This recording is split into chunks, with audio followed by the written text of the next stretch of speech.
শেখ হাসিনার বাসভবনে আগুন। ঘটেছে ভয়াবহ কিছু, জানলে চমকে উঠবেন। শুনেছেন কি?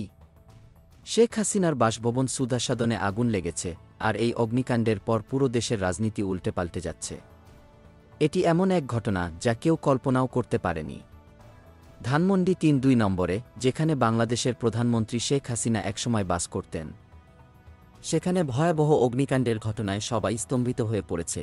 বুধবার রাত ১:১১টার দিকে ধানমন্ডি ৫ নম্বর সড়কের সুধা সদনে আগুন দেওয়া হয় এবং বৃহস্পতিবার দুপুর পর্যন্ত আগুন নিভে না গিয়ে জ্বলতে থাকে। এর মধ্যেই বিদ্যুৎ ও গ্যাসের সংযোগ কেটে দেওয়া হয়, যেন পরিস্থিতি আরও বিপজ্জনক না হয়ে যায়। ভাবুন তো, এমন একটি ঘটনা ঘটে যখন শেখ হাসিনা নিজেই এই বাসভবনে বসবাস করতেন। নিরাপত্তা কর্মীরা জানায়, সুধা সদনে রাতের অগ্নিকাণ্ডের খবর পাওয়ার পর পুরো ভবনে আগুন ছড়িয়ে পড়ে, কিন্তু নিরাপত্তাহীনতার কারণে তারা তৎক্ষণাৎ কিছু করতে পারেননি। এমন একটি ঘটনায় তো পুরো দেশ কেঁপে উঠেছে। এদিকে ফায়ার সার্ভিসের ঢাকা কন্ট্রোল রুমের মোবিলাইজিং অফিসার খালেদা ইয়াসমিন জানিয়েছেন, তারা রাত ১:১১টার সময় আগুনের খবর পেয়েছিলেন, কিন্তু নিরাপত্তার কারণে তারা অগ্নিকাণ্ড নেভাতে সুধা সদনে পৌঁছাতে পারেননি। এত ভয়াবহ পরিস্থিতিতে নিরাপত্তাহীনতা, আপনি কি জানেন?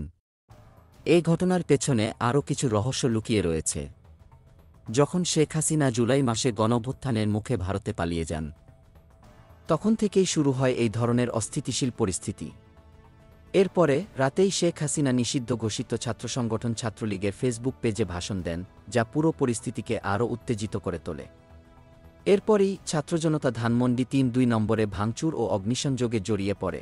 এটা কি ছিল একটি পরিকল্পিত রাজনৈতিক ষড়যন্ত্র? কেন এমন ভয়াবহ আগুন লাগানো হলো? পুরো দেশ এখন এসব প্রশ্নের উত্তর খুঁজছে।